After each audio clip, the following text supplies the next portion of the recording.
In order to find out the factors of a number, we have to take the help of a modulo operator. We would see this with the help of an example. First of all, modulo finds the remainder when the division is performed.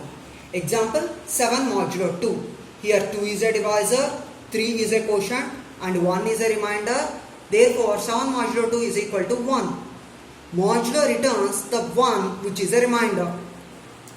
By using this modulo operator, we would be able to find out the factors of a given number, and by finding out the factors of a given number, we would also be able to find out the common factors of a given number.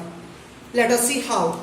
If modulo operator returns 0, then remainder value is equal to 0, and when remainder value is equal to 0, the divisor is a factor. This could also be seen with the help of an example. 6 modulo 2.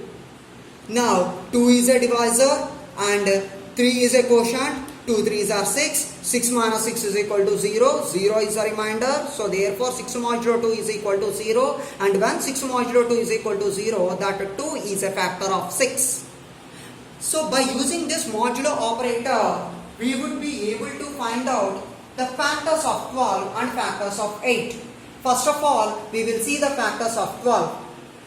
Now 12 modulo 1 is equal to 0. So therefore 1 is a factor of 12. 12 modulo 2 is equal to 0. So 2 is a factor of 12. 12 modulo 4 is equal to 0. So 4 is a factor of 12. Similarly, 12 modulo 6 is equal to 0. So therefore 6 is a factor of 12. Whatever might be the numbers which are the factors of 12 are ticked in the black color. Now coming to the 8. We will write down the factors of 8. Let us see how we will be able to write.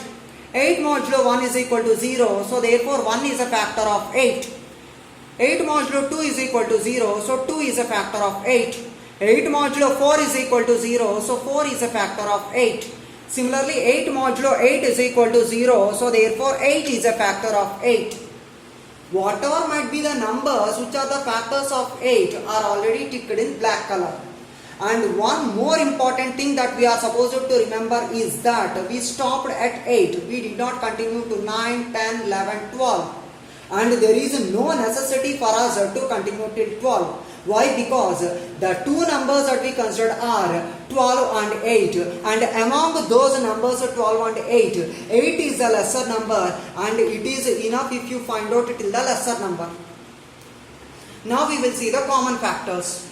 12 modulo 1 is equal to 0 and 8 modulo 1 is equal to 0. So therefore 1 is a common factor of 12 and 8.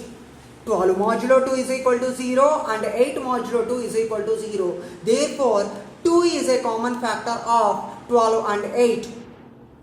12 modulo 4 is equal to 0 and 8 modulo 4 is equal to 0. Therefore 4 is a common factor of 12 and 8.